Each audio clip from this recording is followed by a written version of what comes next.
Bienvenue sur la chaîne Azami Résumé. L'histoire commence par expliquer que les compétences sont des capacités spéciales uniques accordées par le fruit mystique ancestral et que l'humanité est destinée à marcher avec ces compétences vers un avenir lumineux.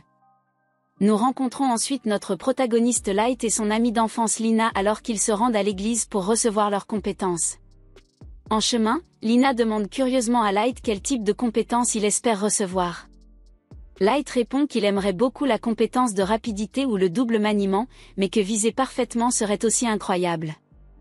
Ses préférences révèlent clairement son désir d'obtenir une compétence de combat, car il rêve de devenir un aventurier. Lina remarque que l'aventure est le rêve de sa vie et Light est ravi qu'il soit enfin sur le point de le réaliser. Il retourne la question à Lina en lui demandant quelle compétence elle aimerait avoir et elle répond qu'elle veut une compétence qui lui permette de faire le même travail que lui.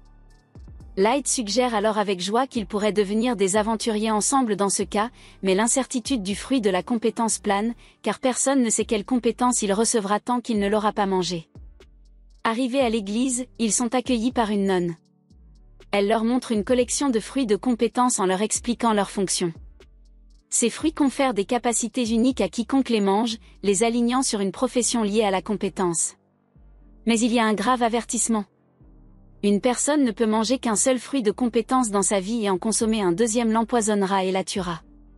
Elle raconte ensuite les histoires sinistres de ceux qui ont défié cette règle parce qu'ils n'étaient pas satisfaits de leurs compétences et qui ont tous connu une fin fatale.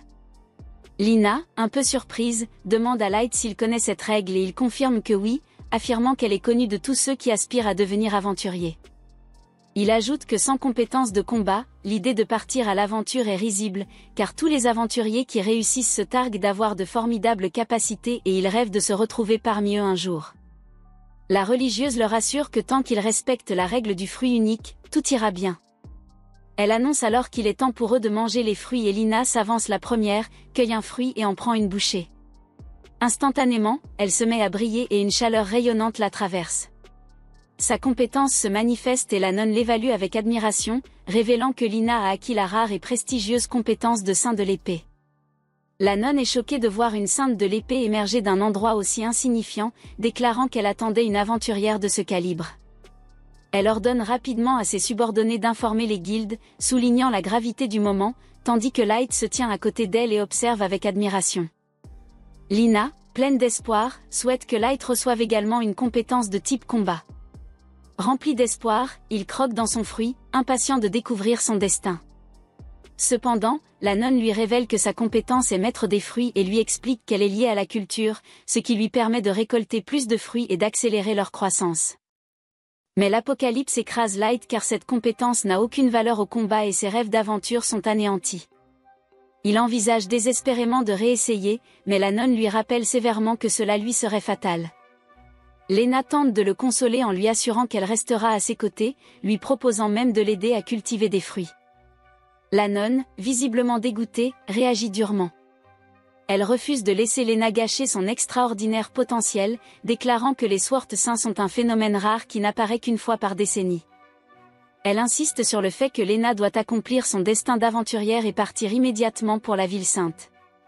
Malgré ses protestations, Lena est emmenée de force, mais en partant, elle dit à Light qu'elle l'attendra. 3 mois plus tard, Light s'est résigné à devenir fermier. Il s'occupe avec diligence de sa plantation de fruits, utilisant ses compétences pour accélérer la croissance et produire de plus grandes quantités.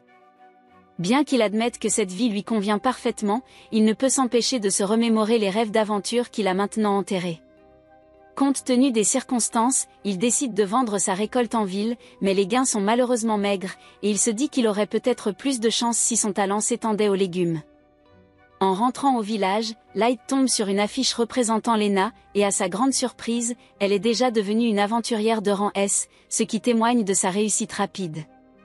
En continuant à marcher, il entend 2 enfants discuter avec enthousiasme de leur rêve de devenir aventurier, et la fille déclare avec enthousiasme qu'elle souhaite devenir comme Lena.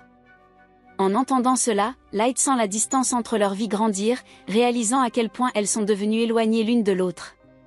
Plus tard, Light s'entraîne dans la forêt près de son village, poursuivant le rêve de devenir l'égal de Lena en tant qu'aventurier. Déterminé, il s'attaque à un tronc d'arbre, bien décidé à trouver un moyen de devenir un aventurier, même sans compétences de combat. Il espère que s'il parvient à le couper en deux, il se rapprochera de son but. Il met tout en œuvre pour frapper, mais finit par trembler de douleur, et son objectif reste hors de portée. Il s'effondre alors sur le sol, convaincu que c'est impossible pour lui et se lamentant sur le fait que Lena a probablement oublié son visage à présent. À ce moment-là, une jeune fille nommée Ayla s'approche, portant de l'eau. Light lui explique qu'il a été contraint de la recueillir par le chef du village et qu'ils vivent désormais ensemble. Il évite de regarder ses origines, pensant que cela pourrait lui apporter des ennuis inutiles. Ayla lui annonce que le dîner est prêt et ils partagent bientôt un repas. Au cours de la conversation, elle lui demande ce qu'il en est de la récolte et Light affirme fièrement qu'elle a été excellente, en particulier grâce aux fruits d'adresse qu'il a récemment commencé à cultiver. Il lui montre les fruits qu'il a soigneusement rangés dans des boîtes séparées, l'avertissant de ne pas les manger sans sa permission. Ayla écarquille les yeux et admet qu'elle a utilisé certains des fruits de la compétence dans le ragoût parce qu'ils ont l'air délicieux. Light est stupéfait et craint immédiatement pour sa vie. La panique s'empare de lui lorsque son corps se met à chauffer, comme il l'a fait lorsqu'il a acquis sa compétence pour la première fois. Il s'effondre, pensant que ce sont ses derniers instants, et s'excuse auprès d'Ayla de ne pas lui avoir appris l'existence des fruits. Avec ses dernières forces, il lui dit de ne pas s'inquiéter et s'accuse d'être à l'origine de la mésaventure. Mais au lieu de mourir, il se rend compte qu'il se sent bien et acquiert même une nouvelle compétence. Au même moment, la nonne de tout à l'heure perçoit quelque chose d'inhabituel.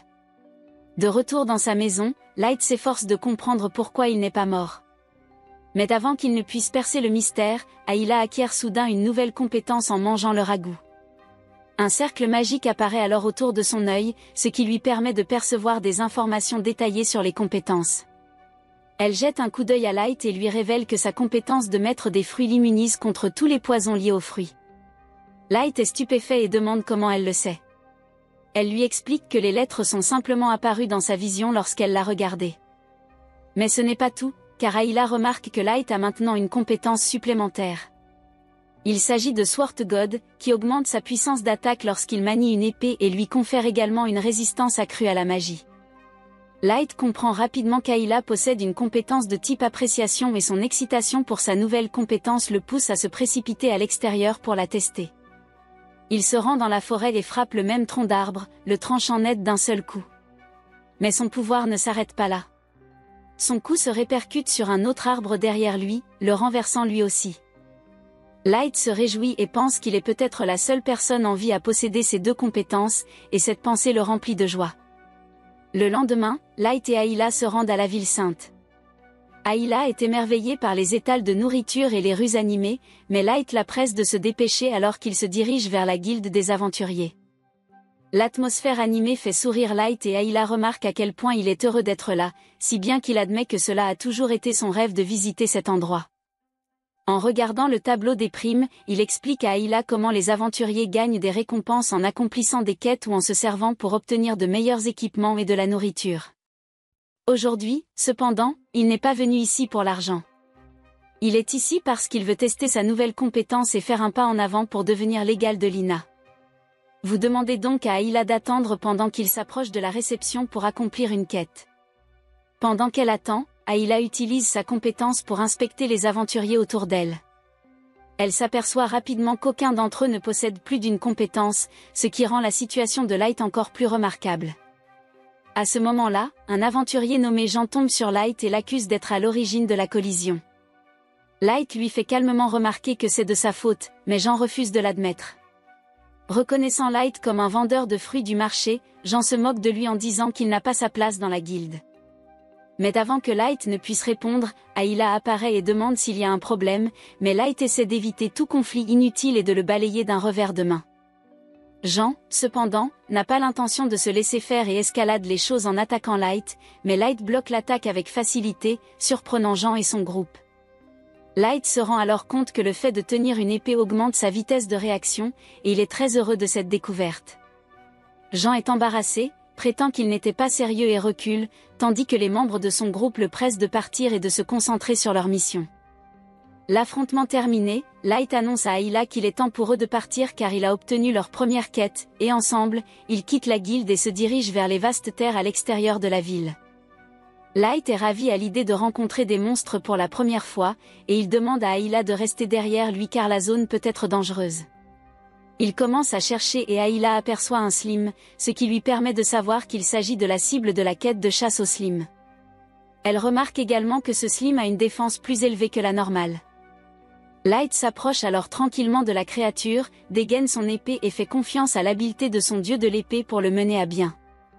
D'un seul coup, il abat la bave, s'émerveillant de la facilité avec laquelle il l'a fait. Il remarque qu'il ne sent même pas le poids de l'épée grâce à son habileté, et que la force de ses jambes est incroyable. Cependant, il reconnaît qu'il a utilisé plus de puissance que nécessaire et décide qu'il doit apprendre à contrôler sa force. Ayla le félicite pour sa performance et Light lui répond qu'ils n'ont plus qu'à prendre un morceau de bave comme preuve pour réclamer leur récompense. Ayla hésite, se sentant mal à l'aise à l'idée de découper la bave, mais Light lui rappelle que l'argent de cette quête leur permettra d'acheter 10 pizzas. Ayla change immédiatement d'humeur et accepte avec enthousiasme de couper une partie de la substance visqueuse. Elle est excitée à l'idée de l'échanger contre de la nourriture et se motive pour retourner rapidement en ville.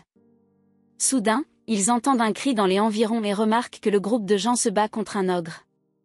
Le groupe est terrifié, non préparé à affronter un monstre aussi puissant pour sa première mission. Ils se lamentent sur leur malchance, se plaignant d'avoir rencontré un ogre lors de leur toute première mission et blâmant sarcastiquement leur précédente rencontre avec ce gamin bizarre. L'ogre se jette alors sur eux et ils l'évitent de justesse. Se rendant compte qu'ils sont dépassés, ils prennent la décision que les personnages d'arrière-plan comme eux excellents à prendre, en s'enfuyant aussi vite que possible comme s'ils avaient le feu aux fesses.